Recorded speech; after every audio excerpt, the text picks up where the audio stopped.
Dear committee members, dear conference attendees, dear colleagues, our international team of authors are really glad to present our article called Mobile Learning as a Complementary Approach in the Organization of the Studying Process in Educational Institutions. The ubiquitous use of technologies has significantly transformed the way people work, study, entertain, and even the way they think and perceive information. This, in its turn, has inevitably changed methods and ways teachers use for the organization of the educational process. This slide shows the way education has gone from traditional brick-and-mortar classes, which were held inside the buildings of the institutions like schools or universities, through correspondence courses, where tasks were mailed to students and then they were mailed back to teachers, to blended or hybrid learning, and finally to distance learning, and especially to the full distance learning, which we faced in the period of the quarantine of 2020. Both distance learning and blended learning as ways of implementing the newest IT trends, they constantly seek to enrich learning experiences and processes by trying out innovative technologies, and they bring forward the best practices. Everyday consumer electronic devices such as smartphones, laptops, or tablets started to be used as pedagogical devices as well, with each piece of technology having slightly different presentation characteristics. The teaching party aims at delivering best results. The progress of a large number of web-oriented services, sophisticated technology development, augmented and virtual realities implementation brings new conditions for the development of learning skills to work with innovative systems. Our article shows the need for the above-mentioned skills to be supported by a holistic system for distance learning organization in educational institutions of Ukraine. Teaching staff in Ukraine are now only at the start of distance learning technology implementation, and the researchers have only recently started analyzing it, as well as developing a system of practical recommendations which can be applied in educational institutions.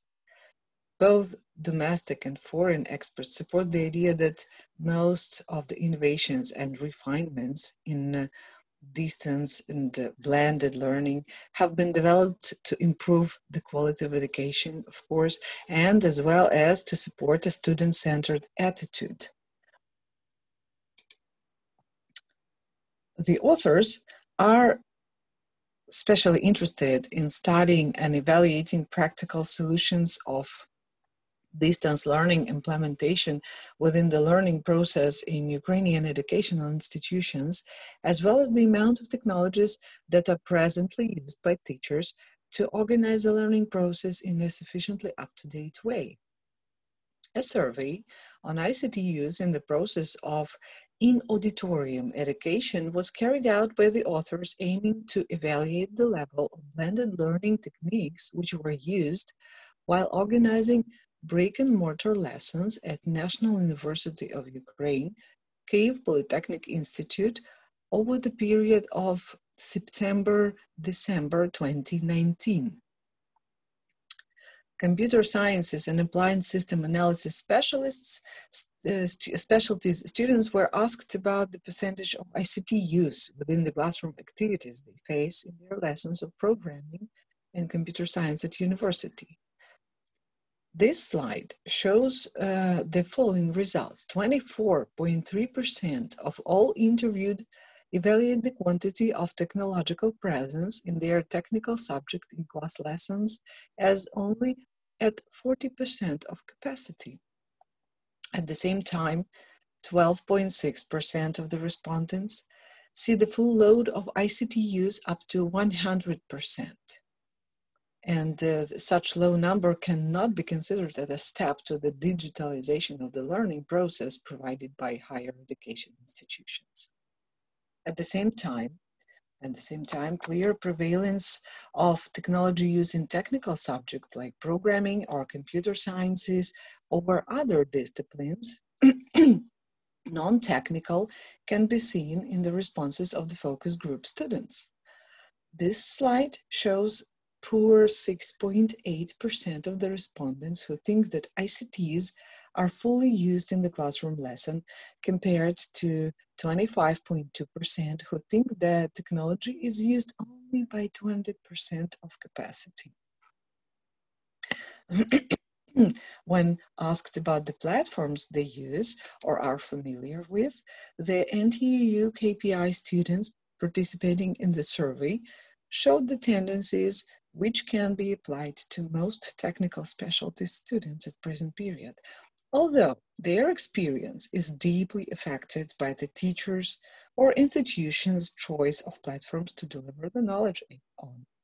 Thus, you can see on this slide that 44.7% of the NTU KPI students in computer sciences and programming specialties have worked with MOODLE, while 24.3% find it not convenient to use, mainly because they consider it to be slow, as 1% of the respondents marked in their comments.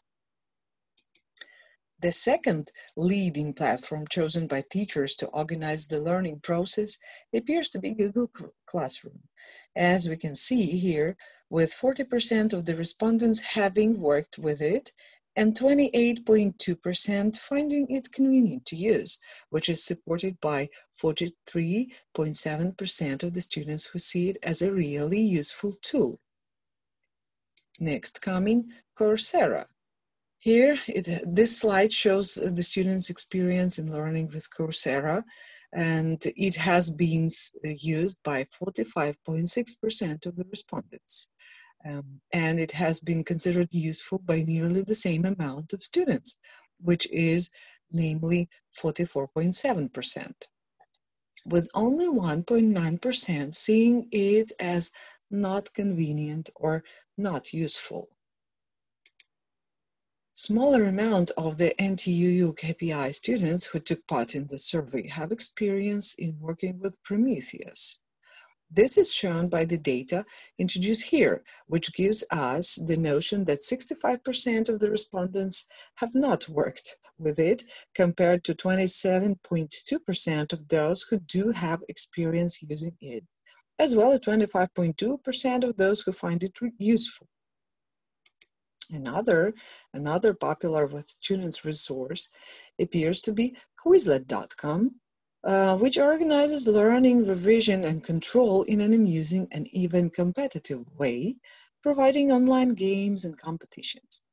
This slide shows 38.8% of all respondents who chose Quizlet.com as a supportive online platform, with 35% of students finding it useful, especially for language learning, and with 0% of non-recommending ones. Our next choice coming, CS50 from Harvard. This platform from Harvard University takes 69.9% of all respondents who have no experience working with it, compared to only 22.3% who have used it for studying. And it shows it's not popular with Ukrainian technical students yet. This slide shows 14.6% of the respondents having worked with ITVDN, where most of the focus group, the 82.5%, have no experience in working with it. Generally, we admit that a kind of tendency to subconsciously rate ICT field studying higher than the old traditional ways can be traced. But the big question, distance learning to be or not to be, is still on. Understanding the substantial share of variations, attitudes, and diversions each individual learner can bring to the process of student-centered education, we studied the respondents' descriptions and their decisions about the present fully distance learning process which they faced during the quarantine of 2020.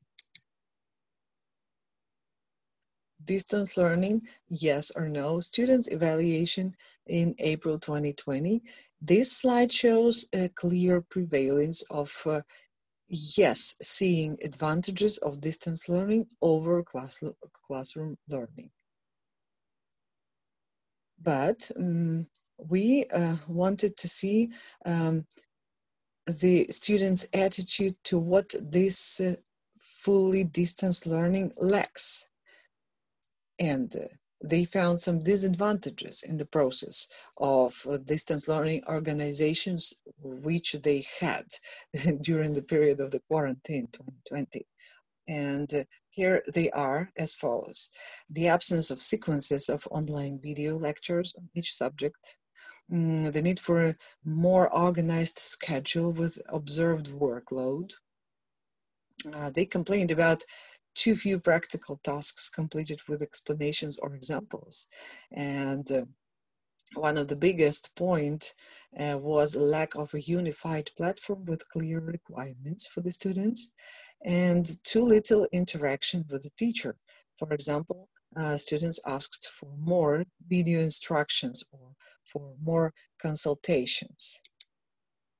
As we can see, this puts quite more responsibility on the teaching party to provide a quality distance education process. Teachers have more workload, and as learning technologies are changing really rapidly and significantly, teachers have to keep up with the innovations, devote a lot of time for preparing appropriate involving materials to provide the best possible learning outcomes.